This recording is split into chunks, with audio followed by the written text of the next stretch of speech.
Hey guys, my name is Liel. I'm from Greater Washington, NCSY. Um, this week we're gonna talk about parsha Terumah, and it's all about sacrificing measurements and rules about how to use the mizbeach, which is the altar, and all sorts of vessels that go along with it. I'll be honest with you, it's quite a boring parsha. I don't find it very exciting because it's basically a lot of numbers and measurements and details.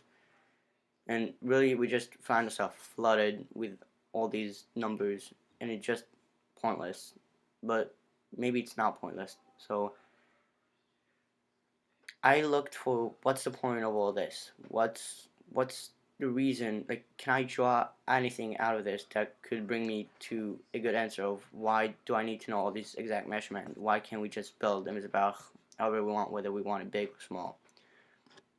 So I looked around for quite a while and found this book or person.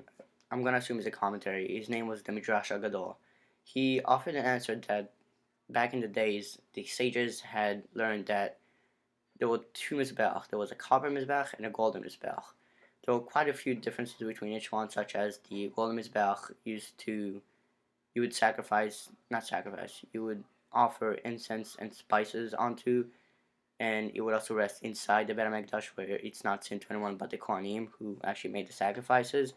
And the copper Mizbeach, it rested outside in the Beit HaMikdash court, like where everyone could see, and you would sacrifice animals to it and such.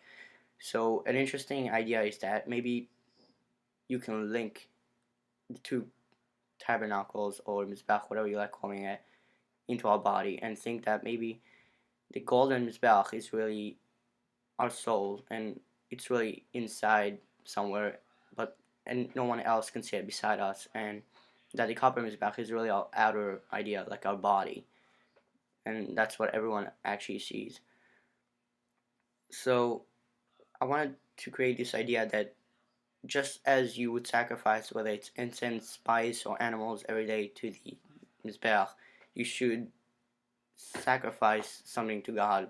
And I don't mean sacrifice literally. I mean like maybe you should take a minute or 5 minutes or 10 minutes out of your day, whether it's to say shachari or mincha or to daven in any sort of way, to just say thank you to God. Just appreciate what you have. I I know it's hard, but maybe you should try setting up goals like small bits at a time. I know that's how I started religion, and it's very helpful to have a soul identity throughout your life. So, what I see as the bottom line here is that just as we see how to build altars in exact details and understanding, that's how you should strive to build your life too.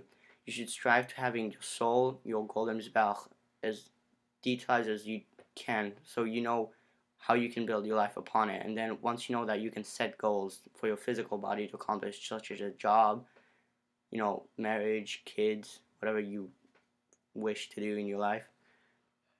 I want to end off with this great quote that I heard. It says, I once heard that the difference between a great person and everyone else is that a great person is greater in his private life rather than his public life.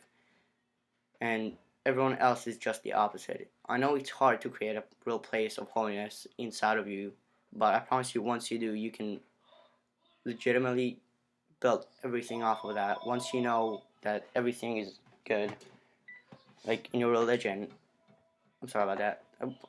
Sorry, I was saying that once you know that it's once you know the core idea of your body and what you're striving to do, because then you don't have to think, should I go out of my way to daven? Should I do this? Once you know that, like, I'm gonna daven today, I'm gonna do this and this, you have to do it, and there's like no excuses not to do it. So I'm guessing is what I'm trying to say is you should strive to have that kind of mentality where you know what you need to do, rather than it always being like on the fly move. And I hope you really liked it, and I hope you have a great Shabbat.